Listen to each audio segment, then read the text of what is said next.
Welcome to Kill Them All. Kill Them All is brought to you by me, Jamal Johnson. Alright, so look. Kill Them All has this history in a rema that I got just following the dropping of the court case back in October of 2017. The court case, Jamal versus Lourdes in the Sanctuary Church community.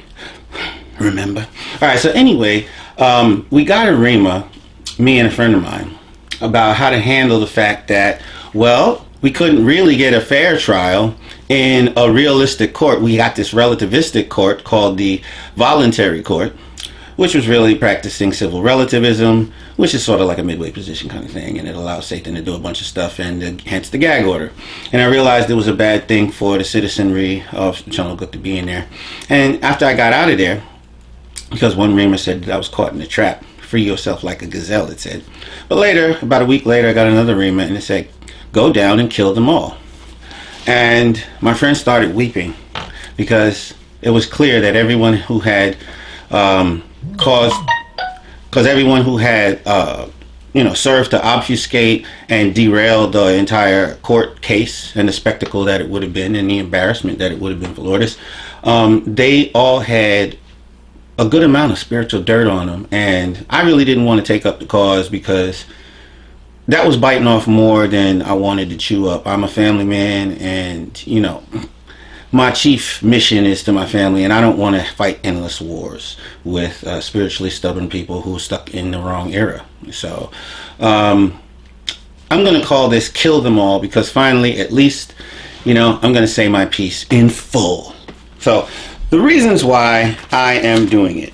Well, I'm doing it in the interest of true free speech. Everybody that knows me, saw me online, knows that I could pull the cork off and open a can of whoop ass if I choose to. Well, why haven't I opened a real can of whoop ass yet as I do online? Well, I'm a little subdued by my own, I guess, measured response to the insanity. I have been mortified for 3 years over the nerve and over the grotesque nature of how you people circle the wagons around the obvious Jezebel.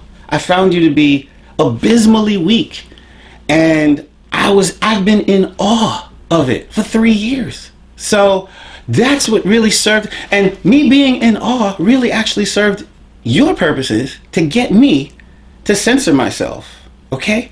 And for me to reclaim my own free spirit, I'm doing it this way. I did it in a formal way called the 95 Considerations. I did it last year, 21 days of testimony about the buildup of the Lourdes case and why I was leaving the sanctuary. But I didn't really do it black style. I didn't black out on y'all. You know what that means? Well, maybe you'll find out. Okay. True to my beliefs. You don't even know me. Okay, I was the pastor of the Pocono group. I didn't ask for that. God put me here. I didn't even ask to be in PA. One of my relatives just put me here. So God put me in PA, and then God made me the pastor of the local group, and I didn't cane out when the brothers came here. I was a good John the Baptist. Okay, very low key. So not even a lot of people even know that I was a local pastor around here. But be that as it may, you ought to find out that I actually carried some beliefs with me to Pennsylvania. And according to my beliefs, you guys never understood who you were dealing with. Okay? I am a post-restoration, completed testament Christian. I am an unchurched Christian. You don't even know what that means. You don't even know what that lifestyle is. So you never knew who you were dealing with. Okay? So it's about time you find out. Otherwise, you stay twisted in your assumptions about who I am. And that really doesn't help your ability to calculate what the hell was really going on for you. I'm also doing this for posterity, because all the sycophants whose false god is access to the royals, they don't care about whether or not precept upon precept is stacked correctly in what I'm saying. They'll want to topple what I'm saying just to please the royals in order to gain greater access to the royals. When the royals say, did you see that wonderful job that so-and-so did rebuking Jamal? Did you see? That's why. So you're filled with all of these fake people. Your court is filled with all those people. So they're not my audience. They're not my market. They're not my customer base. I'm not selling this to them. I'm selling this to posterity, because posterity will think more clearly than all those people. So this is not about my contemporaries. Okay. This is about people who want to look back at why you were so nutty. Just the way you look back at Hak Jahan and her court and why they were so nutty. We examine it like anthropologists. What was going on at the time in Korea and blah, blah, blah. You know we did that. Well, people are going to be going, what was going on at the time when young gentlemen, click, clack, it's a gun and God is a gun. So they're going to want to know the kind of mentality that happened at that time. So I'm doing this for posterity. I'm also doing this for the 7,000. You know, Elijah, he ran away thinking that there was no faith in Israel. But God told him, there are 7,000 who did not bend the knee to Baal, right?